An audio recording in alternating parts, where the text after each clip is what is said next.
Broadcasting to you live from the Orion spiral arm of the Milky Way galaxy, the solar system, planet Earth, North America, the United States of America, somewhere outside of Santa Clara for Super Bowl, what is it, 60? I think it's 60. My name is Brian Engelman. Today is Friday, February 6th, 2025, and this right here, the thing that you are watching is, well, it's the Unhappy Hour, but it's specifically strictly football here on the new American media because the old American media has failed you.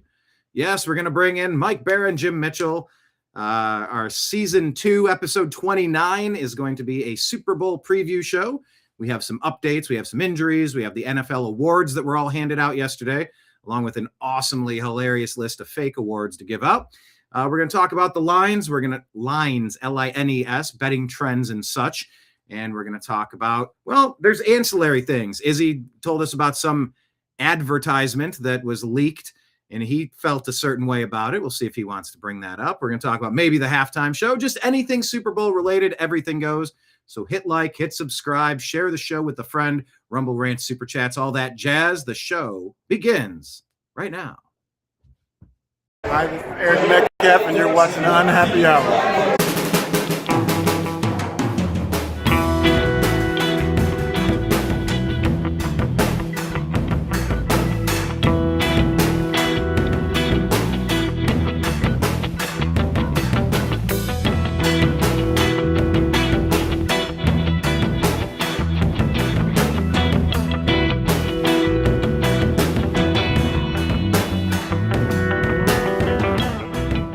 New American Media is proud to present a division of the Unhappy Hour sports show, Strictly Football.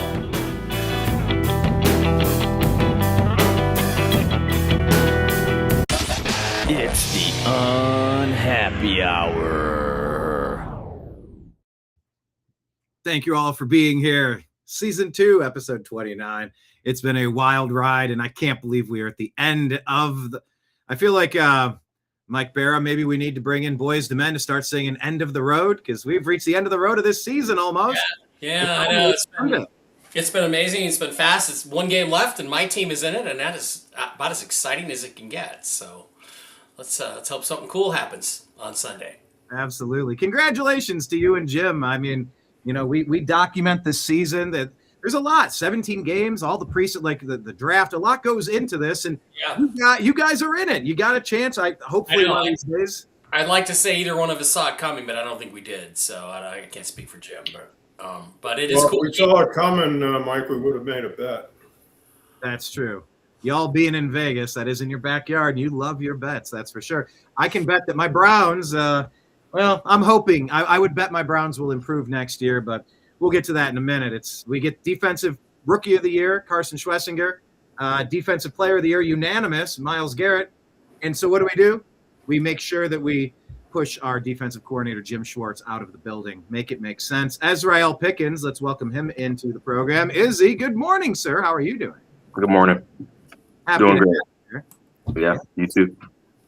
All right. Well, gentlemen, let's get into it. I mean, there's so many angles we could cover. We were briefly talking in pregame about some of the health status for the players involved for it is Super Bowl 60, correct? 60, yeah. Okay. So we're in Super Bowl XL, and now they're in Super Bowl LX. So pretty wild. That's like a yin and yang kind of thing, like the snake eating its tail. I don't know. Well, we were talking in the pregame about just the health updates. Maybe we could start with the health of the players on the teams. I don't know if we want to go there. Mike, what are you thinking? What's on your mind the most? I obviously want to get to the NFL awards, but I figure we'll focus on the Super Bowl preview first. Well, I mean, to start with, Nick Manwari injured himself in practice on Wednesday. The good thing is it's a low ankle sprain, not a high, so he'll probably play on Sunday. How close he'll be to 100%, I don't know. But that's a blow. I mean, this is an impact player for the defense as a rookie. And there are some people who are saying, well, it's not going to matter. I'm not going to, one guy is not going to make or break this game for the Seahawks. But you want to go in 100%. And it sucks because the Seahawks have a history in Super Bowls of getting in-game injuries and injuries the week of practice. In 2005, they lost Marcus Tubbs, starting defensive tackle, high-quality player. On the inside, they lost him during the game. They lost Ken Hamlin, probably their best safety right before the game, and the Steelers took advantage of that on a flea flicker kind of play with Antoine Randall throwing a touchdown pass against the backup safety. And they, of course, it was the refs that cost them that game anyway. But let's not go there. And then Super Bowl 49 against the Patriots. Richard Sherman had a dislocated left elbow. Earl Thomas had a separated right shoulder, could barely lift his arm. Cam Chancellor, the Saturday before the game, the day before the game, torn MCL, had to play with a torn MCL. Cliff Averill goes out with a concussion in the third quarter, and late in the third quarter, and they can't rush the passer after that. And the Patriots had not scored since early in the first quarter into the end of the third quarter. They didn't score until Averill went out, and they only had Michael Bennett left to rush the passer, really. So that hurt him. And Jeremy Lane intercepts Brady in the first quarter, returns it, breaks his arm, and tears his ACL on the tackle. So they lost their nickelback, and again, that defense had, they say, oh, Brady beat the Legion of Boom. He beat a shell of the Legion of Boom because they already had 4 or 5 starters out coming into the game, and then all these other injuries. So this has been a pattern, and it scares me because when they've lost the 2 Super Bowls that they've lost, they've had a lot of injuries like that. So you just keep your fingers crossed and hope for game number 20 here, or 21, that they can stay healthy and that this isn't a big deal. But you never know. You don't know. You hope not. Yeah. And Jim, with all of the injuries on both sides, we haven't seen a lot of change in many of the betting trends, right? You haven't noticed a big shift one way or the other per se. No, the game opened at 4.5, and surprisingly enough, it's still 4.5, which is an indicator that there's even money on both sides. So the betting public probably seems to think that these teams are not necessarily even, but there are an equal amount of bettors on both sides. I thought after that injury, I thought the line might move a point or something. Like people might start betting a little more on the Patriots, but it didn't happen. So well, I projected it like we talked about last week. I projected this game to open at 6.5. And as I stated before, once it opened at 4.5, normally people that would bet regularly would jump on that number after all their calculations said that the game should open at 6.5. But again, some of the trends that we looked at last week pretty much indicated that this game on paper is pretty much dead even, except for that last stat, which is just an obscure off-the-wall stat, and it doesn't apply to every Super Bowl, because the reason it doesn't apply to every Super Bowl is that not every number 1 seed team actually makes the game through the playoffs. Yeah. So, and it's that stat is probably more of an aberration, but it is you can't really argue with a 0 and 10 number going into the big game, and that's something to not only consider but highly consider, because it does happen. Mm-hmm. Something I want to bring up, which is really bizarre, and Izzy, you're gonna love this shit. My brother saw a thing, and I'm gonna share a different screen here, Brian. Well, my brother saw a thing, just a video somebody made a TikTok that of like a year and a half ago that said the Super Bowl this year is going to be the Patriots and the Seahawks are going to win 25-20. That's the script. And then this thing came out this week, which I want to show you guys. Well, let's just go through it and talk about it. And let me play it for you right here. I'll share the new tab. and play this video. And as soon as we're ready, I'll hit the button. So just listen and watch this. Now hold on. I have the script. Before we do this, Mike, when did this come out? You saying this was before Just the 2 year? days ago. No, my brother had seen a thing Oh, okay. like a year ago that the Seahawks were going to play the Patriots in the Super Bowl and win 25-20. And then this comes out 3 days ago, 3 days ago. All right, so let's watch it. For this year's Super Bowl. The national anthem will go under 120 and a half seconds. The coin toss will be tails won by the Seahawks. The first play of the game will be a run to Ramondre Stevenson. The first touchdown scorer will be Hunter Henry, and the Pats will be leading at halftime. However, after Bad Bunny sings over 11 and a half songs at halftime, the Seahawks come out firing. Sam Darnold throws 2 touchdown passes, and one of them goes to JSN. There will also be an octopus scored in this game, but we will not see a field goal doink. The Seahawks end up holding on for the win, with the game going under 45 and a half points. Mike McDonald is drenched in blue Gatorade, with Sam Darnold winning Super Bowl MVP. As a decade later, the Seattle Seahawks are once again crowned the best team in the NFL.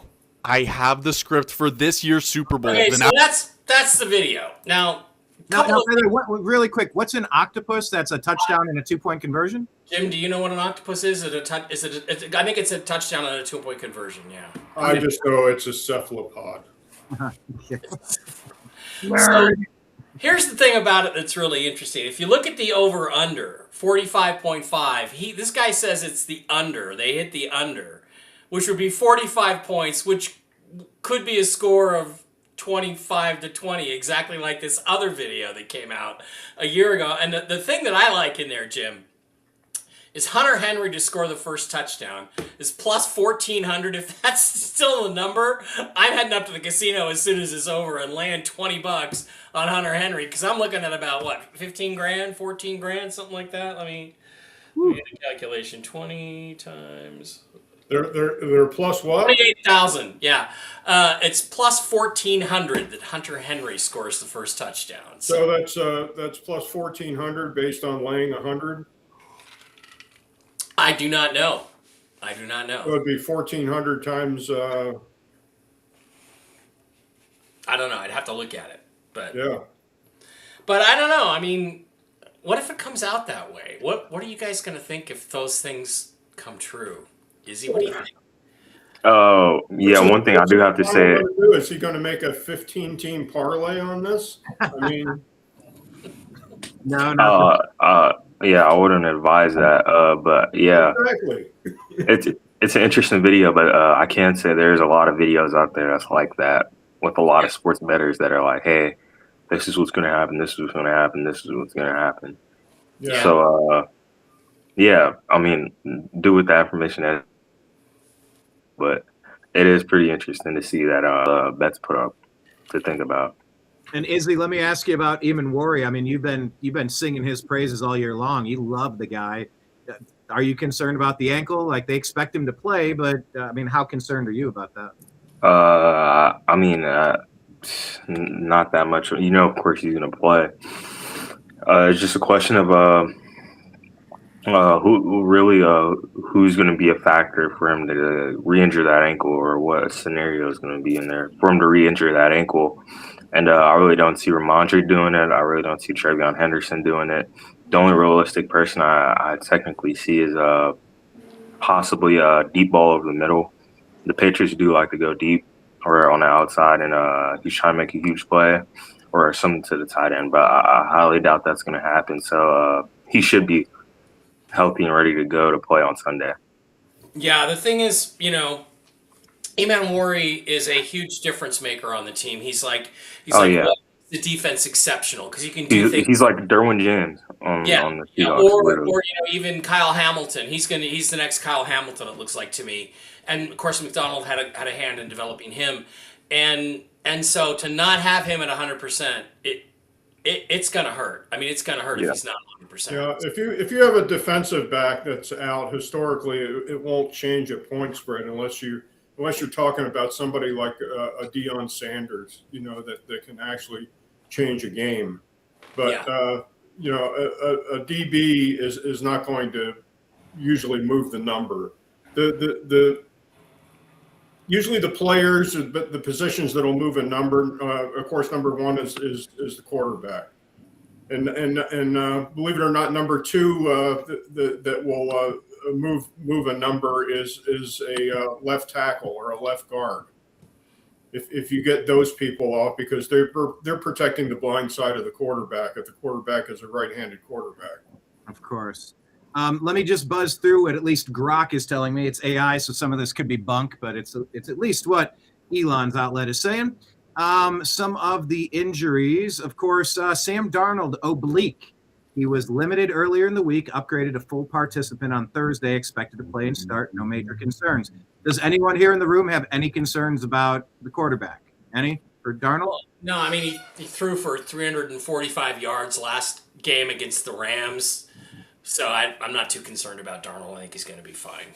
Yeah, they'll probably just shoot him up. Hopefully the San Diego Charger doctor is not shooting him up, but he'll. That's not a concern. I mean, the way he played 2 weeks ago, an oblique injury is it's probably it's like Richard Pryor said. I've got this side cramp when I'm running, and the side cramp is telling me I'm going to be hanging with you the next 2 miles. It's a noticeable antagonistic pain, but he'll play through it. Is he any concerns from you? You pretty good. You've seen enough. Yeah, I mean, he played against the Rams last week. I mean, anything can happen, but I mean, it's been enough time rest even before he played, so he should be good to go. Yeah, well, obviously, quarterback being the most important position. Some of the other ones they have listed, of course, Eamon Worry rolled his ankle Wednesday, fully expects to play, low sprain, being cautious. Other limited and full participants, linebacker Ernest Jones, chest, full participant. Offensive tackle Josh Jones, ankle, knee, full participant. Fullback Robbie Oost's neck, limited. He missed the NFC Championship, but he's trending positive. Left tackle Charles Cross with a foot, limited. Wide receiver Jake Bobo with a hand, full. And several others like Jackson Smith and Jigba got rest. Leonard Williams got rest, not injury related. Gentlemen, anything there that worries you, or we're all good on that? I saw Charles Cross did not participate in practice either today or yesterday, so that would concern me more than a defensive back, since Charles Cross is on the offensive line. I would be more concerned with that, not a DB. Right. Well, limited in practice, they have him listed as. Now, yeah, I mean, it was interesting because I saw some people talking about Cross yesterday about how fantastic he was against the Rams. So it's important that he plays and plays well. So it's a little bit of a concern, but if he was limited rather than completely out of practice, then it's not as big a concern. Yeah, we're talking about practice. Talking about practice, man. Yeah, I mean, guys, it's not like, look, we got to just kind of be clear on this. There's games, and then there's practice. Let's not get it mixed up. Let's not get this twisted. What are we talking about? Don't talk about playoffs, Practice? playoffs, Practice? playoffs, Practice? playoffs. Listen, we talking about practice. I just hope we can win a game. Not a game, not a game, not a game. We talking about practice. You kidding me? That's awesome. Let's keep that one. That's that one for next year. That's Jim, that was a perfect throw. You are the John Stockton to my Karl Malone. That was absolutely fantastic, Jim. Thank you so much for that. Playoffs practice. All right, let's get back to the Patriots now. Quarterback Drake May, they have him listed. What is he suffering from? A right shoulder and an illness. He was questionable earlier, but cleared to a full participant. He's good to go and confident for the game. Gentlemen, that's the other quarterback. A right shoulder something and some sort of illness. Any thoughts on Drake May on the Patriots? I have some thoughts. I saw, if you watch Ross Tucker, who's a commentator, used to be an offensive lineman in the league. He's Cleveland Brown, by the way. I like Cleveland Brown, Ross Tucker. He's kind of a doofus, but he's, I met him once. He's good. I met him when he was good guy. And, but he was on another show. I think it was another podcast show like ESPN or something.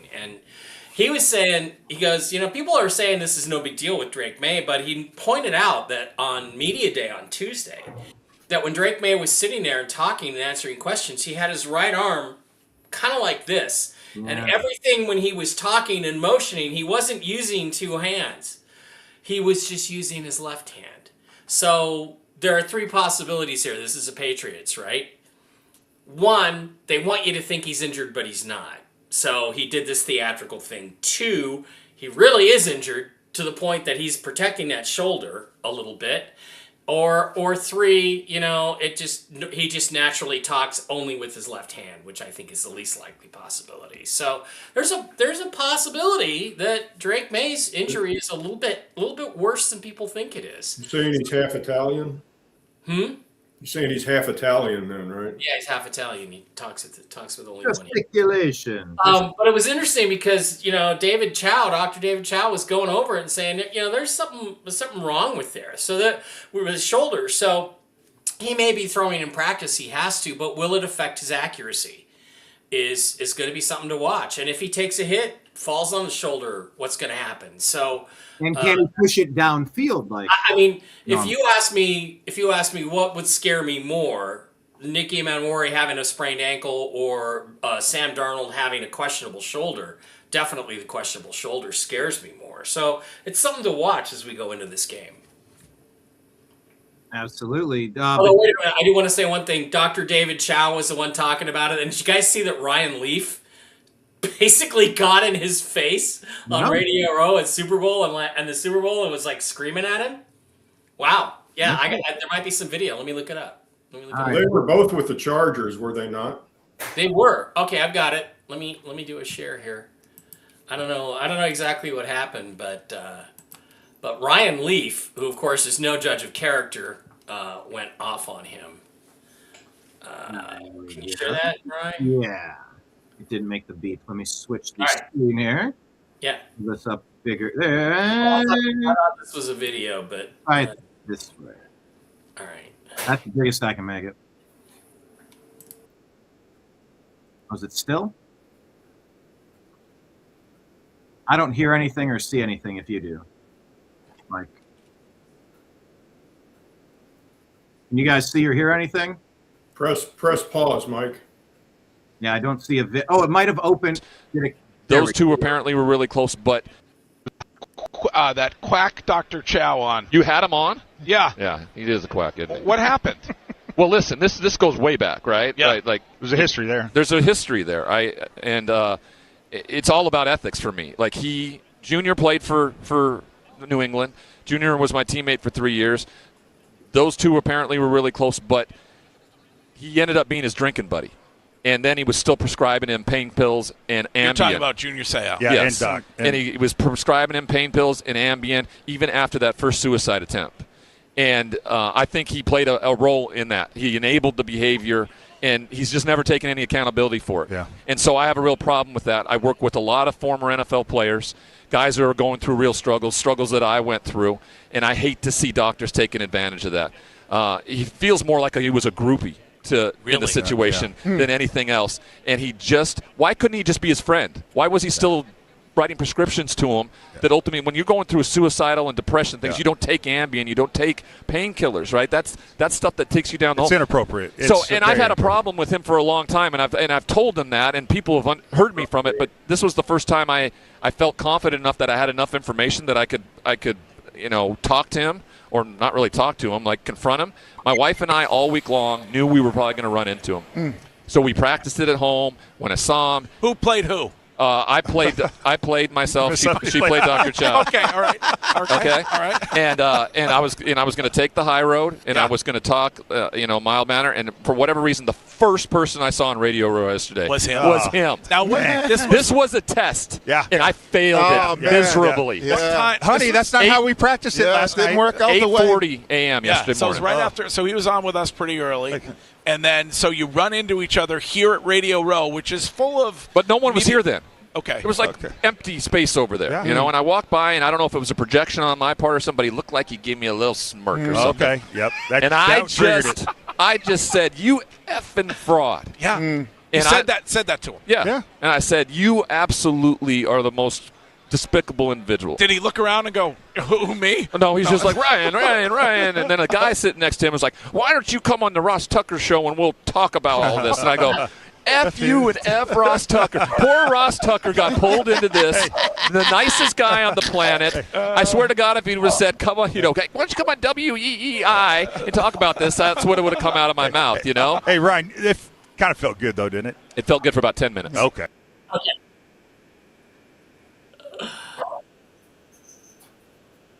Main takeaway there, Mike.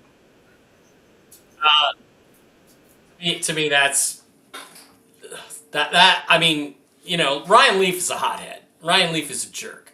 Ryan Leaf still has anger issues. You can see it. You can see it right there. Having said that, I don't know, Jim. Didn't you say that it was Chow who gave the injection to Rod Taylor that punctured his lung? Wasn't it Chow? Chow was working for San Diego at the time that happened.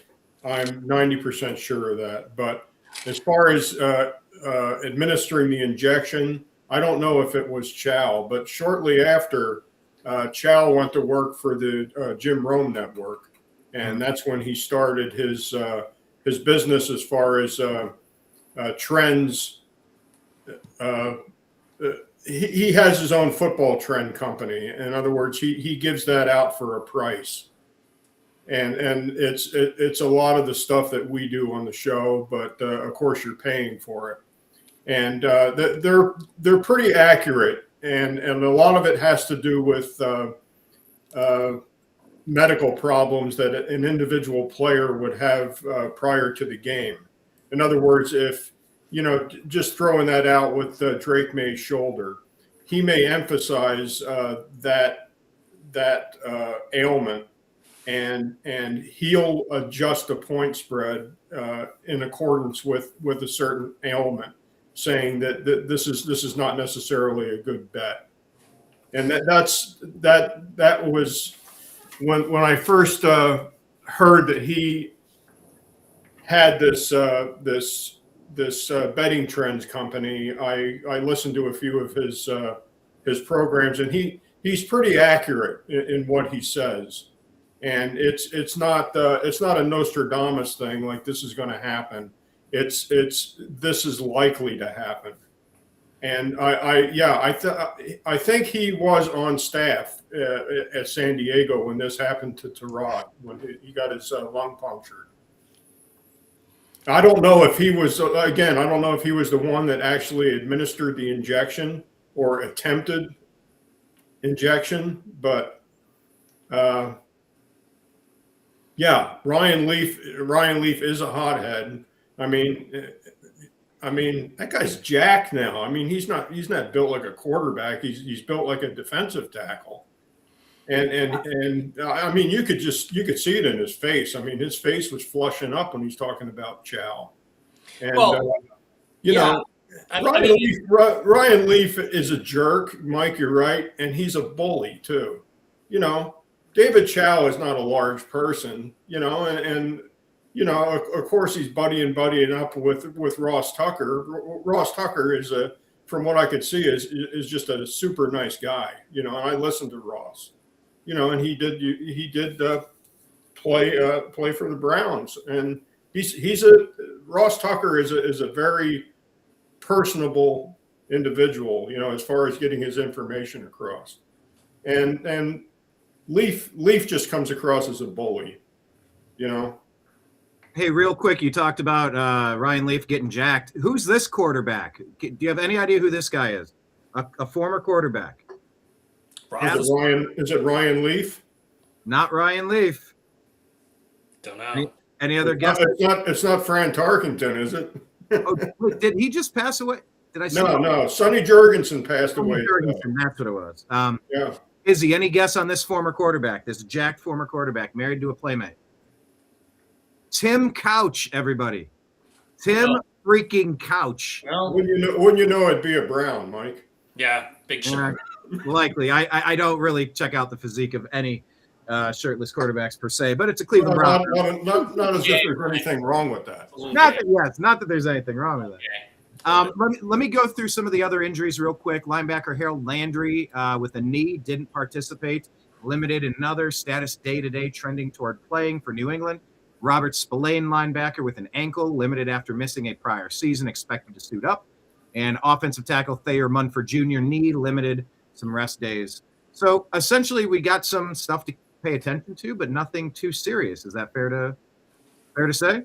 Nothing? Yeah, I mean, I think the big thing is Drake May's shoulder. How does it look coming out of the gate? You know, that's the biggest one. Yeah, I'm concerned about Charles Cross too, Mike. Okay. Oh, by the way, did you guys see who is number 5 as far as winning MVP? Most likely number 5? No. Does Andre Stevenson is plus 2,800. Does Jim Moore have anything to say about those odds? He might. Let's see on this one. Our favorite boy, favorite coach of all time, Mr. Moore. Well, what happened was that second game, we got our ass kicked. The second half, we just got our ass totally kicked. We couldn't do diddly poo offensively. We couldn't make a first down. We couldn't run the ball. We didn't try to run the ball. We couldn't complete a pass. We sucked. The second half, we sucked. We couldn't stop the run. Every time they got the ball, they went down and got points. We got our ass totally kicked in the second half. That's what it boiled down to. It was a horse performance in the second half. Horse. I'm totally embarrassed and totally ashamed. Coaching did a horrible job. The players did a horrible job. We got our ass kicked in that second half. It sucked. It stunk. Okay. Fiddly poo. Nice. I don't think anyone's expecting an ass kicking in this game. We're all expecting a pretty close game, right? Yeah. Let me throw it to Izzy. What do you see? Do you shake your head no? You're expecting a blowout? No, I'm not expecting a blowout, but I am sort of expecting a win over 10 points from the Seattle Seahawks. Oh, Seattle more than 10. So you're going to go ahead and give those points easy. Do you have any particular bets you want to place on this one? I really haven't looked into it yet. Besides the show from last week, but no, not at the moment. I'll probably do something game day once I see everything official. Besides that, but yeah, I'll probably just take the Seahawks -6.5. Okay. What about you guys? What is your plan for game day? Where are you watching the game, and are you placing any bets? Does anything feel so good? I'm going to Jim's house, as far as I know, watching it over there with him and the lovely Regina, his better half. No pizza Sunday, Mike. Don't say that. No. She's We're gonna have to order Domino's. Should we bring food? Oh, look, this house doesn't do takeout. All right, you got somebody like Regina. I mean, that would just be an insult. And it would. Let's get some takeout, Regina. No, she wouldn't talk to me for a week. Yeah. But no, she's got something else planned. I think it's ribs and wings. Oh, good. So she's going to put the ribs on the smoker. Oh, sounds terrific. All Yeah. right. All right. So what about you? I mean, Jim and Regina are awesome, but they're kind of old, so they probably aren't in the mood to go out and party afterwards. So I'm just kidding, Jim. So we got to come up with another place to go after the game's over if the Seahawks win. So how long were you in the emergency room yesterday, Mike? Yeah. Exactly. Just throwing it back at you, all right? The day before yesterday. Yeah. Izzy, what are you doing for the game? Let's violate some HIPAA laws here. I'm heading to a friend's house. One of my friends has a pretty nice house. He lives in like LeBron's neighborhood, so I'm heading to his house for the game. Don't spray paint anything on his garage door, all right? Just don't do that. Allegedly. So the number down in LA is 6.5 is? Oh, no. I'm just saying I take that for better odds or whatever you call it. Well, it'd be better odds if you were taking the Patriots. You don't want to lay 6.5 with the Seahawks. No. No. Send Mike a blank check, and he'll get you 4.5. I can do that. can do that. Hey, let me bounce over to this. Yesterday, there was an event with the NFL awards. The NFL honors were given out yesterday. Let's kind of see how you feel about how they wrapped up the season. MVP, Matthew Stafford. Mike, how do you feel about that? Well, Good. I'm okay with it. I'm not enthusiastic about it. I mean, 2 weeks before the end of the season, there 3 weeks, they lost to the Falcons. He threw 3 interceptions. He didn't look that good in the playoffs. He looked great against us, but I continue to maintain that the reason he looks great against us is because we don't pressure him. We lay back and he carves you up when you give him time. And I don't think we've played Stafford right, like the right way. But I think he's probably the best player out there. I mean, if you ask me, would I swap Sam Darnold for Matthew Stafford in this game, my answer would be yes, because the laser balls that come off that guy's arm are fantastic. But you can pressure him into bad games. I think he's the MVP, but I'm not enthusiastic about it. But look, here's the thing. Because it's only Drake May, maybe Drake May will surprise me, and I'll be singing his praises on Monday after the fantastic game he has. But I don't see him anywhere close to Matthew Stafford. And anybody who voted for Drake May, like, I don't know, Mina Kimes, you're just stupid if you vote for him. The only other contender, I think, was Myles Garrett, who... the thing is, this award now it's just a quarterback award. So why don't they just call it the quarterback award? Because it's like, who's the one player in the league that we don't have that if I could have, I'd want? And with the roster that the Seahawks have now, I'd want Puka Nacua to go opposite Jackson Smith-Njigba. So is he the MVP? Is JSN the MVP? I don't know. Well, we can talk about JSN because they gave him AP Offensive Player of the Year. Yeah, I mean, is Matthew Stafford the MVP? Yeah, I guess so. But I think Myles Garrett had the best season, and he got acknowledged as Defensive Player of the Year. But it's just not, to me, it's not right. Like, if Myles Garrett was on the Seahawks, there'd be no question who was going to win this game on Sunday. None. So I don't know what to say about that. Whereas if Matthew Stafford was on the Seahawks roster, we'd be in about the same situation, I think. So I don't know. How valuable is Matthew Stafford really? I don't know. I'll throw that question, how valuable and did he deserve it, to Jim, but the full voting breakdown, I'm like, how many votes did Myles Garrett get? How many would you guess that he got? Matthew Stafford got 366 points with 24 first-place votes. What would you guess Garrett got? I have no idea. He's not even on the list here. They said others receiving first-place votes, Justin Herbert with 1. But the top 5 were Trevor Lawrence, Christian McCaffrey, Josh Allen, Drake May, and Matthew Stafford. Myles Garrett wasn't even in the top 5.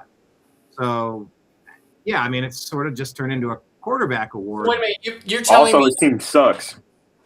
Yeah. I was just going to say that. I mean, these voters, they don't necessarily look at your play. They look at your family. Yep.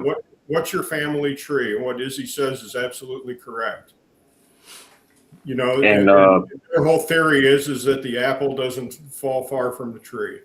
Mm-hmm. Yeah, and that's another thing I don't like with the NBA and NFL is that teams, when the MVP award comes out, it's due to team success. I could kind of understand that, but there's other factors that play into it. Like, if you take that person off that team, how much better will will the team still be as competitive as they are? And I feel like that should be a factor.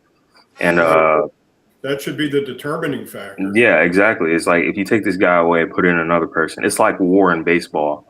I forgot what it is, but it's like, say if you take that person away or add that person to the team, how many more games will they win that season? So it's like, and generally sometimes you see players and you're like, this player is way better than them, but they're on a horrible team. Imagine if you took that person away from that horrible team, they'd be way worse. So it's just a huge weird thing I don't understand. I just want to clarify one thing, though. Justin Herbert got a first place MVP vote, and Russell Wilson in his entire career never got a vote ever at any level. Okay, guess what? NFL honors system is completely fucking broken. It's completely fucking broken, and they need to completely redo how these awards are selected. Yeah, also the Pro Bowl as well. The Pro Bowl was helping determining factor of the Hall of Fame. Now you got, I wish I had the picture, but it's pretty funny. It's Shadur Sanders, Joe Burrow, and Joe Flacco all on the Pro Bowl AFC QB sideline. It's like, it's like what are we doing out here? So Browns have 2 Pro Bowl quarterbacks this year, Brian. So yeah, I mean, of course we do. You know, yeah, we got the only 2 quarterbacks willing to accept it. The rest are like, nah, I'm busy. Well, the MVP odds came out. I took a screenshot of this a couple of days ago. Sam Darnold was plus 120, which is at the top of the MVP list. Drake May was plus 235. Jackson Smith-Njigba plus 550. So in other words, if you laid 100 with Njigba, you could win 550 and get your bet back. Kenneth Walker plus 650 was number 4, and as we talked about before, our friend Ramondre was number 5. But it went from plus 650 to plus 2,800. So the difference between Kenneth Walker and Ramondre is exponentially wider. I mean, you could take that same 100 and lay it on Ramondre and get plus 2,800 instead of laying it. And a lot of it would have to do with who wins the Super Bowl. Yeah, who wins the game? Yep. Exactly. So if the Patriots were to win the Super Bowl, Ramondre would be a good bet if you think that the Patriots are going to actually win the game. Not cover the number, win the game. Yeah. And number 6 on the list was Rashid Shaheed, and he was plus 3,000. What? Ooh. Which is 200 more dollars that you're going to make other than betting Stevenson. So there were 4 in the top 6, 4 Seahawks and 2 Patriots. Wow, interesting. All right. Well, they're the 2 teams in a Super Bowl, so fair is fair, I guess. But the system is broken. And it's a lot of what Izzy says is fact. MVP shouldn't be. You shouldn't look at it as MVP for the National Football League, because they don't play a game for the National Football League. They play a game for their team. And what Izzy says is absolutely correct. How would that team perform if that player were benched? Yeah. So would the Browns play exponentially worse because Myles Garrett was injured and couldn't play in the game? Yeah, probably they would. They would not nearly be as good a football team with Garrett sitting on the wood. But this award is supposed to be who's the best football player this year. That's who it's supposed to be. That is a factor, yes. I suppose it's Stafford. But it says most valuable player, and that has to do with the team that you're playing for. And Njigba should be at the top of that list, because if he were not in this game, I guarantee you that point spread goes up. Well, furthermore, or goes down. I'm sorry. If we were not on this team, the Seahawks would not be here in this game. They would have been knocked out. Yeah. And that is an argument for MVP. You make my argument for me, Mike. Yeah, well, I was trying to. Yeah, and it's tough too when you're trying to compare players that made it to the Super Bowl versus everybody from the rest of the league. It's interesting when you look at the awards, and maybe Brian, you can put the awards up on the screen if you can find them. I don't have a problem with any of them really. Matthew Stafford MVP. JSN Offensive Player of the Year. I feel bad for Puka Nacua because he deserves an award for the season he had, but I don't have a single problem with JSN winning it. I mean, I think he was just slightly better than. Yeah, I'd say both players deserved it. It's just one was out more time than the other. So, yeah. Defensive player of the year usually goes to the guy with the most sacks. I mean, there were years I thought Richard Sherman easily should have won it, and they gave it to J.J. Watt. J.J. Watt, who missed half the games, because he had the most sacks. Offensive Rookie of the Year, it's going to go to a guy who scores touchdowns. I think that's a weak award, but I don't know who I would have picked instead. Defensive Rookie of the Year, I would have picked Eman, but it went to Schwesinger. 2 Cleveland Browns. Comeback Player of the Year, Christian McCaffrey. I guess there was nobody else, but sort of. Did he not play last year? I mean, he played. Man of the Year, Bobby Wagner's a good guy, so I don't know. Protector of the Year for offensive lineman Joe Tooney. I don't know. And Assistant Coach of the Year, Josh McDaniels. I mean, to me, it's not right for Mike Vrabel to win Coach of the Year and McDaniels to win Assistant Coach of the Year, because I think Mike McDonald and Clint Kubiak are just as deserving. So it seems like what they kind of did was they tried to spread the awards around to those that were deserving, right? But there's a few I object to, but not super significant. I mean, you can make a case Vrabel's Coach of the Year. You can make a case McDonald's is Coach of the Year. So I think maybe what they're acknowledging there, or at least leaning toward, is that Patriots are not on the same level as the Seahawks. Like they have better players and better teams. You look at the awards. What are there? 1, 2, 3, 4, 5, 6, 7, 8, 9, 10 awards. Take out the Walter Payton. So there's 9 awards. 7 of them went to guys in the Eastern Time Zone.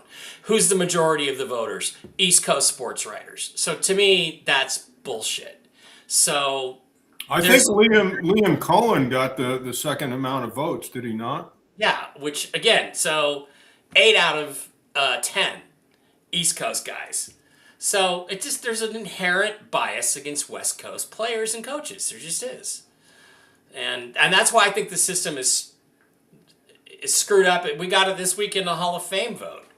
And again, these are East Coast sports writers that are dominating these votes, and I think these awards need to be taken away as official NFL awards. They need to be taken away from the sports writers.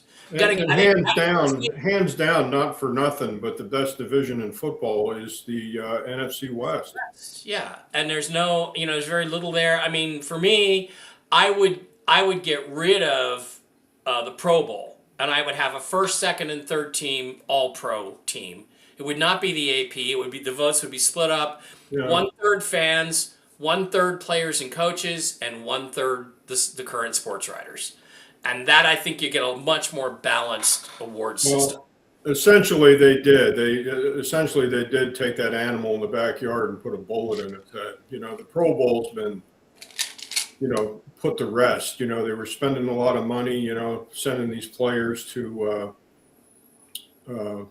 the Aloha Bowl and whatever, wherever they played in Hawaii. And then they moved it to Orlando, Florida, because it's less expensive to fly players to Florida. And then they just put that dog down. Yeah. And it was a joke. I mean, it was worse than watching the NBA All-Star game. I mean, this Hall of Fame class, I just think it sucks. I mean, Luke Kuechly, no. Kuechly was awesome, but he only played like 6 years. He played like 6 or 7 years, and he had a bunch of concussions, and he was a terrific player. And I think eventually he should get in, but he's one of those guys that should get in like in his 15th year. Drew Brees, not a first ballot Hall of Famer, a system quarterback who got rid of the ball quickly, didn't do that much his first 3 years in the league, got into the right perfect system, but a system quarterback. Yeah, I agree, and probably Breeze's ticket to ride is the fact that he got the Saints their first Super Bowl. Yeah, and well, if that counts, then Russ will be a first ballot Hall of Famer. And Roger Craig, he was a really good back, and a deserved Pro Bowler. But I mean, a Hall of Famer.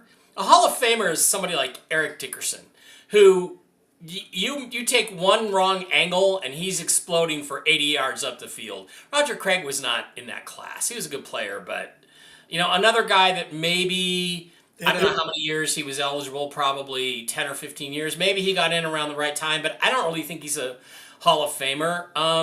And, Larry Fitzgerald, yeah, okay. Yeah, Fitzgerald is definitely a Hall of Famer.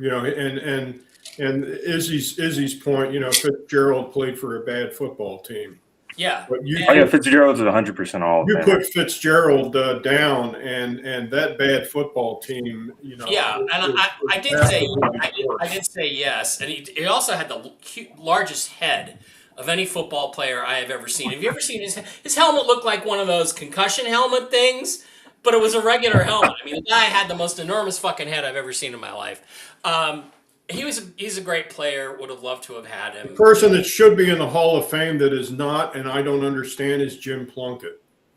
Yeah, I don't see how you can do Jim Plunkett played in the league 16, 17 years, was drafted by the New England Patriots, was traded to the Oakland Raiders and played for Oakland and the Los Angeles Raiders and won 2 Super Bowls as a starting quarterback for the Raiders. And was fantastic. I mean, he picked up a pretty mediocre Raiders team and took them to 2 Super Bowls. Not only that, he was MVP of one of those Super Bowls. Mm-hmm. And this guy's not in the Hall of Fame? Yeah. I know. And I mean, Adam Vinatieri, but he's a kicker, Yeah, well, there's how many kickers are in the Hall of Fame? Jan Stenerud? Garo Upremian, is he in the Hall of Fame? No, I don't think so. Ray Guy is in the Hall of Fame from the Raiders. Punter. Yeah. Yeah, he's a punter, but still, all he does is put his foot on the football. Yeah. So he's a kicker. Yeah, I think Vinatieri is an easy one for me. I think Drew Brees is easy for me. Luke Kuechly, he didn't have as long of a. Me personally, I like Luke Kuechly. If he was healthy, I believe he would have been the greatest linebacker of all time. But he should have waited a bit longer compared to other people. I mean, Kuechly to me is a prime example of what gets under my skin, which is the East Coast bias in all these awards and all these votes. This is a guy who would have had to wait 5 or 10 years to get in if he ever got in if he played on the West Coast. Yeah, there's a Jaguar too that escapes my mind that got in, and I forget his name, but he was always hurt. I think he was Tony Baselli. Tony Baselli. Yeah. Baselli was a fantastic player, but he played about half the games he was eligible. Yeah. Right. So, but I mean, if Charles Barkley played football, he would call Baselli street clothes. Mm-hmm. So, I mean, Kuechly, again, if he played for the Chargers or the Broncos, I don't think he's in this. No. How about another linebacker with massive pedigree? Clay Matthews should be in the Hall of Fame, and he should have been there for 20 years. Clay Matthews should have been in a long time ago. There's a guy named Carl Mecklenburg who you've never heard of. The White Rhino. Was a game wrecker. This guy was an absolute game wrecker for 9 years in the league. With Elway. Doesn't even get a sniff. Never even gets into the finals. And I'm sorry, if that guy played for the Giants, he would have been in 15, 20 years ago. And it's just it's just wrong, and it gets Mecklenburg. Yeah. I was gonna say, can you pull up the new Hall of Fame class, like the people who can get inducted now that just got added? Well, I mean, they came out with it yesterday. I don't have that list on me. If one of you guys can grab it, but I was gonna say you could look it up on Grok or something.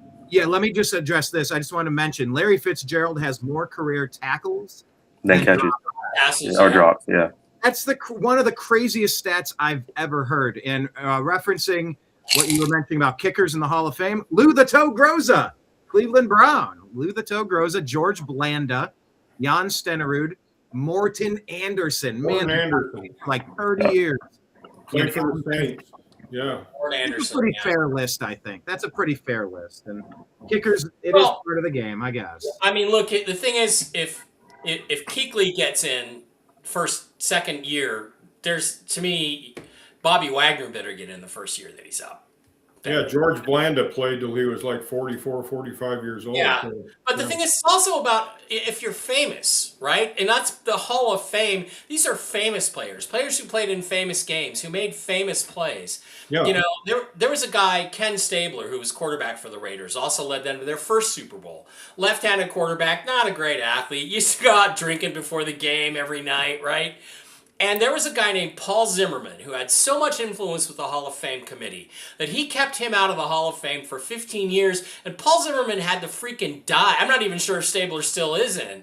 But it's like, because he hated him, because apparently Stabler slept with the guy's wife at some point. So that's how ridiculous this process is. And I again, don't think Stabler is in. Didn't he? He got traded. He finished his career with the Oilers, didn't he, Mike? Yeah, he did. Yeah.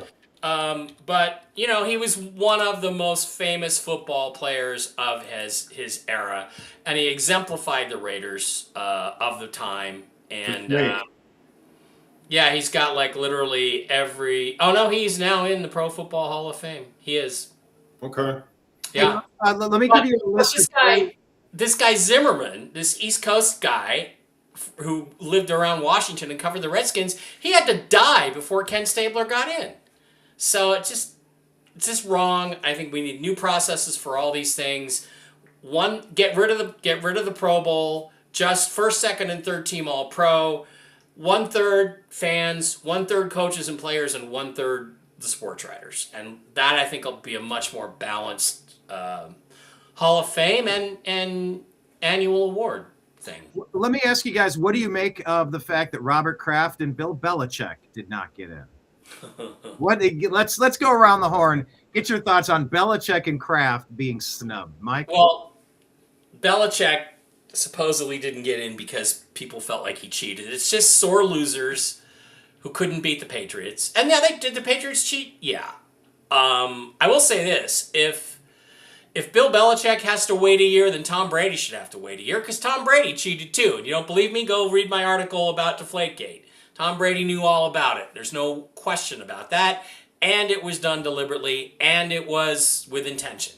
So that's all I got to say about that. And it seems like some of the people who, you know, voted against Belichick voted against or did not vote for Robert Kraft for the same reason.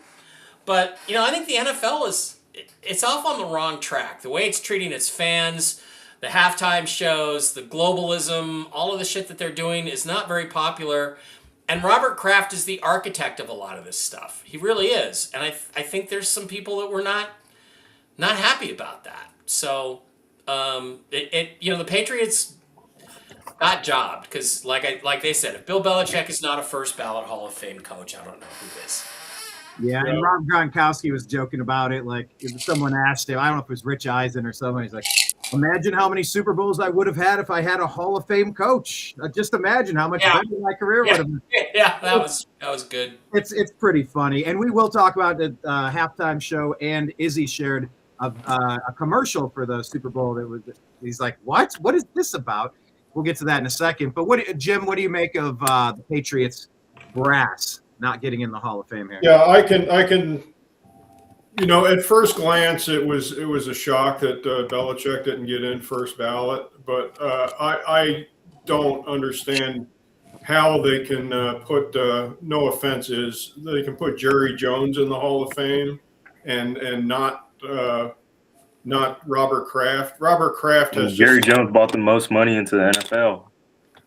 Yeah, and he's got a lot of influence, and he's a lot more vocal than Robert Kraft. I mean, yeah, honestly, I'm surprised Robert Kraft's not in for other reasons. But have you ever seen Jerry Jones moonwalk away from a microphone? No. If there's a microphone in front of Jerry Jones, you know you're going to get a good soundbite, and a lot of it is exposure. But you know, Robert Kraft bought the team from Omar Khayyam. You know, a lot of you people that are not alive, that were not alive then, you know, Omar Khayyam owned Gillette razors, and that's why Gillette Stadium was named Gillette Stadium at the time. And he bought the team from Omar Khayyam.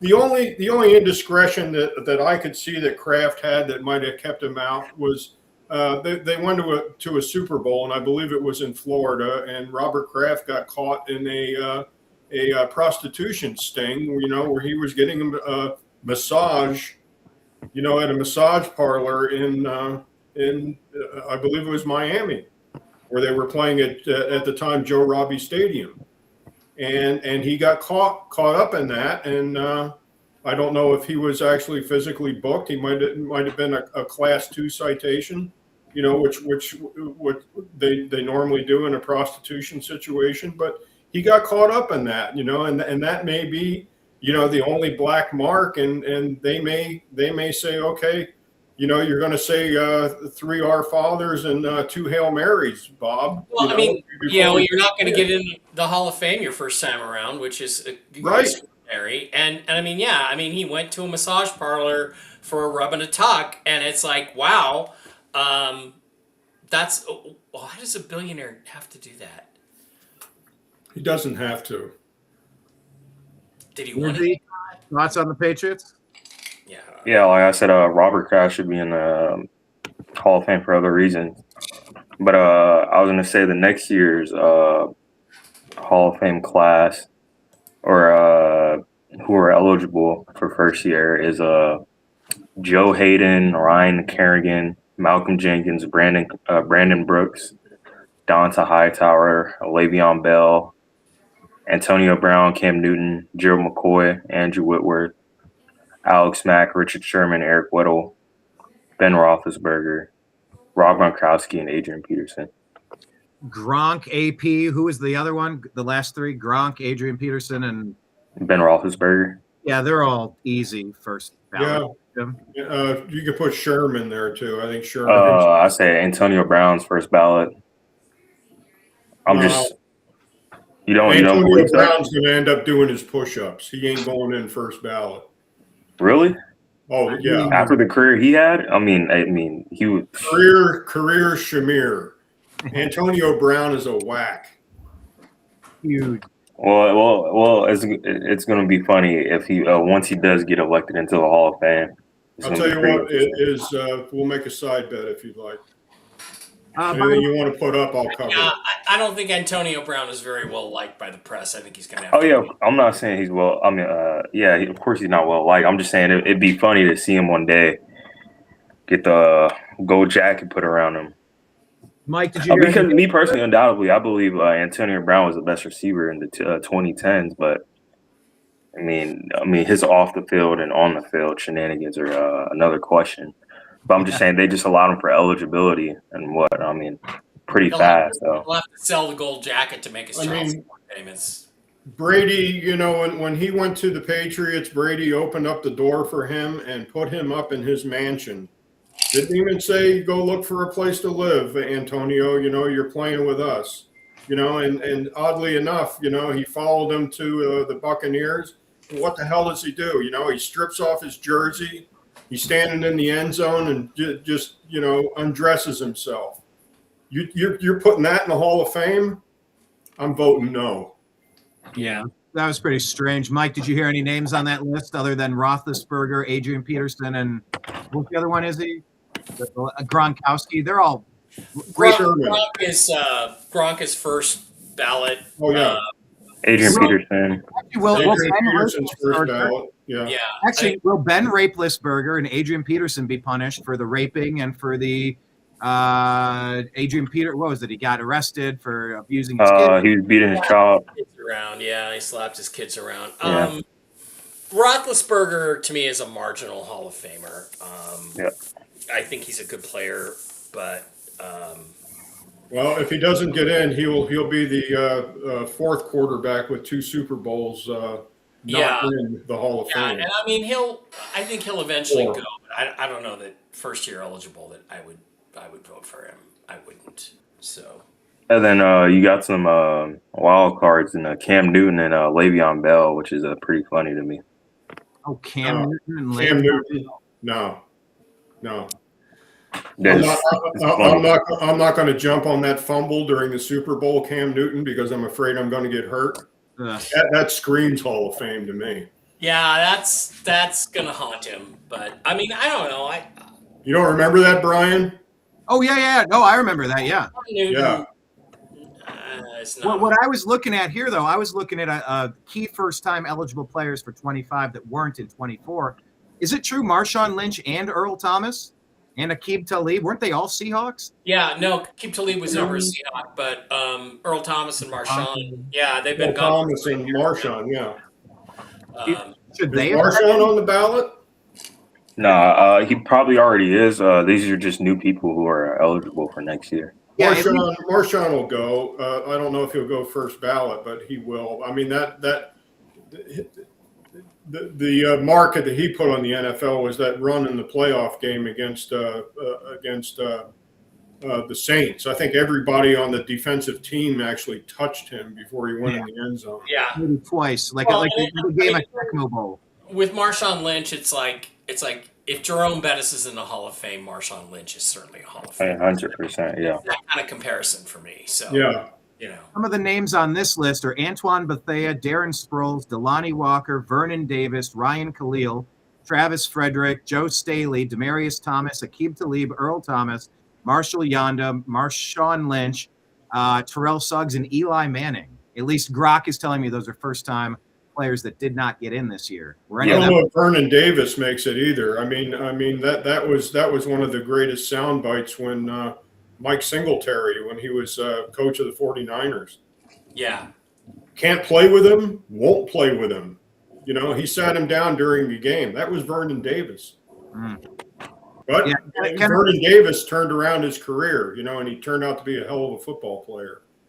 Yeah, and Singletary was just alluding to the fact that he wasn't a team player at the time. A me guy. Exactly. Yeah, but he turned his ass around, and Vernon Davis became a very good. And again, it's the Hall of Fame. It's not the Hall of Very Good. Well, Kenneth is saying call it the Hall of Lame. If they're going to act like this, call it the Hall of Lame. Yeah. Play there. Oh, good one. What about Eli Manning? Should Eli Manning be in there? Yeah, he should be there. In there. Yes. He beat the Patriots twice in the Super Bowl at the biggest moment when it matters, and outplayed Tom Brady. And yeah, he should be in the Hall of Fame. Yeah. Is he the best quarterback ever? No, but four quarterbacks with 2 Super Bowl wins, not in the Hall of Fame. Yeah, and Eli's the other one. That's kind of crazy. Yeah, I think Eli's definitely a Hall of Famer. All right, I mean, he stopped the undefeated season for the Patriots. He did. So. We all owe a debt of gratitude for that, I think. Yeah. Let me run through a couple of these. What do you think? MVP here, this would be most valuable Predator for Justin Tucker. Do you think that's a pretty good one? He could have had. Why do they got Bill Cosby behind him? You got Cosby behind him? Okay. Oh, that's hilarious. This is a great thread here. Oh, here we go. Buzz through them. How about this one for Geno Smith? Defensive Player of the Year. Geno Smith. That's mean. That's just mean. But he sort of earned it, right? What about this one? Shouldn't have Comeback Player of the Year. JJ McCarthy. Is he? You feel a certain way about JJ, don't you? Yeah, it's pretty funny. The Geno one's even funnier. I mean, he has a good soundbite too. He's like, if you're having a bad day, blame it on me. Yeah. If you failed a test at school, blame it on me. Everybody want to blame it on me. So yeah. Izzy, this is another one. This is Schedule of the Year. You've brought this up. This is great. Oh yeah, 100%. Yep. They had the easiest schedule in the path. How about least valuable player, C.J. Stroud? Jeez, what has happened to my guy, C.J.? He had a down year for sure. How about Choker of the Year? Does Josh Allen get that, or did he get robbed by the refs? No, me personally, I have no ill intention against Josh Allen. Josh has had some bad breaks from the officials years for sure. Yeah, that was a tough one. How about least improved player, Justin Fields? Yeah, pretty much. The boys. Well, you go from bad to worse. I mean, a lot of it isn't Justin. A lot of it's the organization. Yeah, I do believe that. And the Bears have just turned it around. It's coaching. It's coaching, and with the Jets, it's ownership. You got the ambassador to Ireland that owns the Jets. How invested is he in the New York Jets? Exactly. Not a lot. I mean, Justin Fields played good with the Steelers. So for a few games. Yeah, until they pulled him for Russell Wilson. But let's go from LIP least improved player to CTE, Cam Scattaboo. He's already got it. That's a little mean there. Hypothetical player of the year, Justin Herbert. Izzy, this is your dude. hypothetical player of the year that it's I see a lot of that on TikTok already. Hypothetical player of the year. Nobody knows yet. Protector of the year. Worst line in the league. Potty. Poty. Moment of the year, Dak Prescott and Jalen Carter's spit off. Yeah, that's it. That's the best moment of the year. Yep. Nothing more iconic this year, is there? How about degenerate coach of the year, Dan Campbell? I don't know about that. Did he earn that? That seems a little unfair. Max Brosmer, 4 interceptions in Week 13. He gets performance of the year. Yeah, thanks. That was an easy win. Kicker of the year, Tyler Loop. What is this? Least value? What's that? Nothing. Least valuable team physician, Dr. Tim McAdams. Good. Coach of the year, Raheem Morris. He survived, right? No, he did not. He's gone. He's gone. It's got to be Aaron Glenn that survived. How did he survive? Kevin Stefanski, the most valuable coach to pick up. Trayvon Diggs, offensive player of the year for the Packers there. I don't know. Cowboys. Woody Johnson, owner of the year. Poor Jets. Maybe the only franchise worse. Walter Payton, man of the year. Mark Sanchez. Not Walter Payton, man of the year, Mark Sanchez. The dirty Sanchez. The dirty Sanch. All right, and then it gets back to the top. That was kind of fun. Okay, let's talk Super Bowl halftime show and commercials. Izzy, you brought up a commercial that bugged you. I don't know if you want to talk about that. Or Mike, if you want to talk about the halftime show, are you going to watch the Puppy Bowl? Are you going to watch Bad Bunny's dress malfunction? Are you going to watch the Turning Point USA Kid Rock Fiesta? I don't know. Whatever Jim turns on the remote, but I'm not watching Bad Bunny, whoever that is. I have no idea what Bad Bunny is. There's a much bigger geopolitical thing going on with Roger Goodell that I don't really want to talk about right now. And it's the halftime show used to be coveted. Now it's become a joke. And that's all I can say about it. So yeah, the halftime, we will be turning on the Weather Channel. I mean, where are these alternative halftime shows going to be? I've seen that there was a quasi country and western halftime show, and they've got all these alternative halftime shows, and everybody's punning, because Bad Bunny's getting all this bad press. Country music sucks worse than Spanish hip hop. Okay, it does. It just sucks more. I don't want country music. Just I'm old. Bring Kiss out. Let's just do that. But Kiss, yeah. Puppy Bowl, old people. You gonna dig up Ace Frehley or what? Well, yeah. I mean, Tommy's replaced him for years now, so it's an unnecessary foul, self-inflicted wound by the NFL to bring this divisive guy, guy, whatever he is, into this thing. He doesn't even speak English, so. The NFL hates their fans. That's all I can say. Robert Kraft, Jerry Jones, Roger Goodell, they hate us. They hate the football fans. Mike, there's another definition of degenerate too. Anybody that goes down to Harmon and Koval to watch a Kiss tribute band is a degenerate. Hey, what about Mini Kiss? You could always watch Mini Kiss. Mini Kiss is good. I know. I saw them in Hollywood. I like Mini Kiss. I love it. No offense. None taken.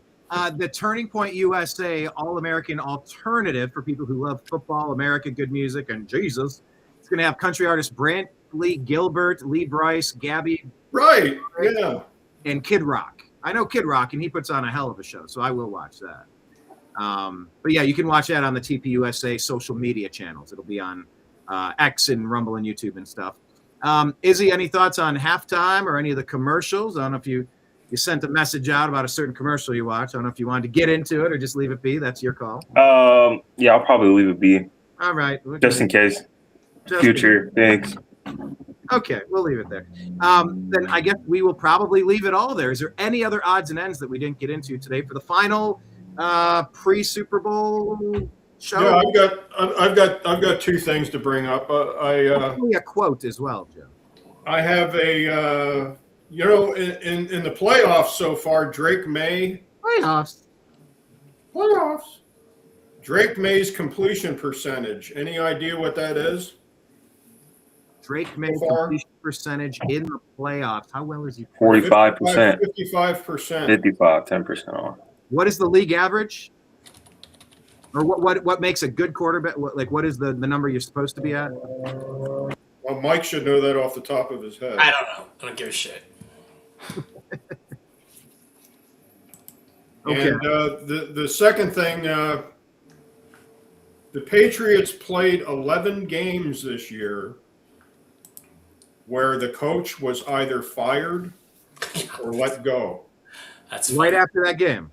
And that's a fact. 11 games this year where either the coach was fired or let go. Now, didn't you used to have a stat if you played the 49ers or the Lions, you had a rough week the next week? It was those two teams, right? Yeah, that doesn't apply because we got 2 weeks off here. So Yep. Fair. We should also look at the backup quarterbacks they played. Right. We got time to heal. They played all the backup quarterbacks, Izzy, the terrible schedule, the luck of the draw. Yeah, I think Seattle is a much better team. But my God, if you could ever consider a Super Bowl to be a trap game, it feels like one. It just feels like Seattle is a much better team, and that worries me. Not that they're not well coached, not that they're not professionals. It's just it feels unbalanced to me, and I'm curious to see how that's going to manifest. Obviously, they have good coaching and good pedigree over there with New England, but I don't know. Looking forward to it. I don't think that there's a lot of disparity in this game, really. I really don't. Okay, so 4.5. Okay, then let's buzz around final thoughts, gentlemen. Mike, sum it up for us. I just think it's a close game through 2.5, 3 quarters, and then I think the Seahawks pull away and probably win 31-20. I don't see the Patriots, unless there's a lot of injuries on the Seahawks defense. I don't see the Patriots getting more than 2 touchdowns and 2 field goals, and 20 points is not going to be enough to win this game. So I look for the Seahawks to win 31-20, 34-20, something like that. All right, Izzy, what say you? Yeah, somewhere around the same. I do see the Patriots score more than like somewhere around 14 to 17 points, but I still do believe that the Seahawks will come out on top by more than a touchdown. So I think we might be unanimous here, Jim. No, we're not unanimous. If you need to make a bet on this game just for entertainment purposes, I would probably keep it at a minimum, unlike what Mr. Robinson said last week. Mr. Robinson said that if he owned a home, he would mortgage his home and place everything on the Seahawks. I am a Seahawk fan. I would not do that in this game.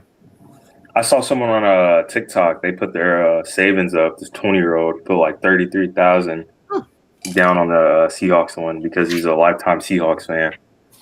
I mean, and I think the payouts grand is pretty good. The payout's 49, so he'll make what 16,000. Wow. Well, I'm going to go ahead and make it official. I'm going to go ahead and pick Seattle in the game picker. Yeah, that's straight up. That's pretty obvious. Mike, what say you, sir? Yeah, I got the Seahawks to win. Yeah, I'll take the Seahawks to win, but not necessarily to cover. Okay. Just remember that stat that we gave last week in the Super Bowl since 2003. Teams that had a first-round bye, the Seahawks, in the playoffs versus a team that did not have a bye, the Patriots, are 0-10 against the spread. And they are 1-9 straight up. And the only game that disputed that stat, that won straight up, were the Steelers. They beat the Cardinals in 2009. That was a great one, too. Just remember that stat when this game's played. All right. Well, let's wind it down. Mike, you did a fun show. If you want to tell people about it and remind people where they can follow you. Yeah, over on the Y-Files YouTube channel, there's a 3.5-hour interview with me and AJ Gentili, the creator of the Y-Files. It's pretty spectacular. I watched it last night myself. Yeah, I watched it last night too. It was great. Not anything. I look really puffy because I was on a high-dose steroids, but I look really fat. But other than that, I was really happy with it. I mean, the level of content was really high. And get over there and watch it. It's a good interview. It's fun. Talk about a lot of Izzy, tell people just in a sentence or two. You have no idea. You're just like, what is all this shit? Because if you haven't been studying this for decades, like it's too much, like the Epstein file. a lot of aliens, a lot of aliens, a lot of Kennedy assassination stuff, a lot of everything comes down to money or aliens, and it was just really a fun interview, really great. What stood out to you is? Yeah, same thing. Just JFK, aliens, stuff about the moon. It was really, really interesting. But yeah, me personally, I thought JFK got deleted from Minecraft for other reasons, but it was pretty interesting to hear another reason why. So yeah, and you gotta look at are these other reasons really important enough to take that risk of killing the president in public? And I don't know if they are, but I think what I'm talking about, that he was going to reveal aliens in some way, shape, or form, that's enough reason to take the risk of killing the president in broad daylight. But we'll see. We'll see what eventually comes out. I just think we got to look at all the possibilities here. Kenneth says he's rooting for New England because he has money on him. He doesn't really care. But he's asking Mike, any thoughts? Will we get an EBS at halftime? Nope. No electronic broadcast or emergency broadcast. Nothing happens till after the game is over. and Kenneth says you didn't look fat. You looked PHAT, which means cool. You looked cool. All right, then let's throw it to you, and we'll wrap this up. Jim, you usually have a great quote for us. I usually do, but I don't tonight. Okay, so be it. Enjoy the game. Enjoy the game, and don't watch halftime. It'll destroy your mind. So turn on Mike's YouTube of his show and get a preview of that. Did you know that Mike was so smart, Izzy, before watching that? You had no idea, did no, you? It's funny because Brian, he always like, oh yeah. Izzy's like, no. Yeah, he'd be like, oh, Mike does all this and that. Like he's on these TV shows. I'm like, I never knew that until I watched. I'm like, wow, because pick up the old Ancient Aliens shows and watch some of those when him and Giorgio Tsoukalos were best friends. Yeah, because even like I said, most of the stuff, like I've looked into it, like I said, I'm pretty like surface level on half the things, but like I said, it's really interesting to see most of this stuff. Which, I mean, I'm not huge on certain things, but like I could sort of agree and believe on most of the stuff. I have a different perspective on most of these well-known issues than most people do, and it comes from just looking at all the information. And a lot of people don't do that; they don't go very deep. So that's all it is. And I think we've all been encouraging Izzy to maybe consider Space Force instead of Air Force. But, yes, we want to see Space Force. So you can my grandpa, he worked for Boeing as well too. So cool. Nice. All right. Well, gentlemen, thank you so much for being here. Viewers out there, thank you so much. Hit like, hit subscribe, share the show with a friend. Go Super Bowl, man. I'm looking forward to it. Have a great Sunday, everybody. Hopefully it's going to be a fantastic, interesting, entertaining game. And yes, we seem to all be rooting for the Seahawks, so go Seahawks. All right. Have a great rest of your Friday and a fantastic weekend. Signing out on behalf of everybody here at the TNAM Universe. We appreciate you. We love you. And we'll talk to you again soon. Take care, everybody. Peace. I'm Eric Metcalf, and you're watching Unhappy Hour.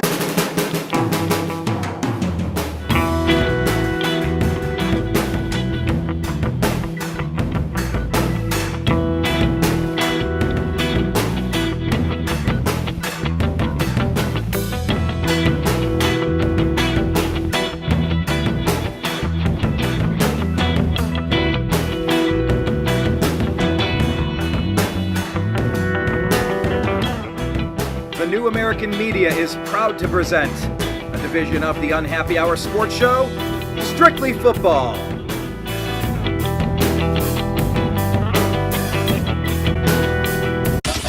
It's the Unhappy Hour.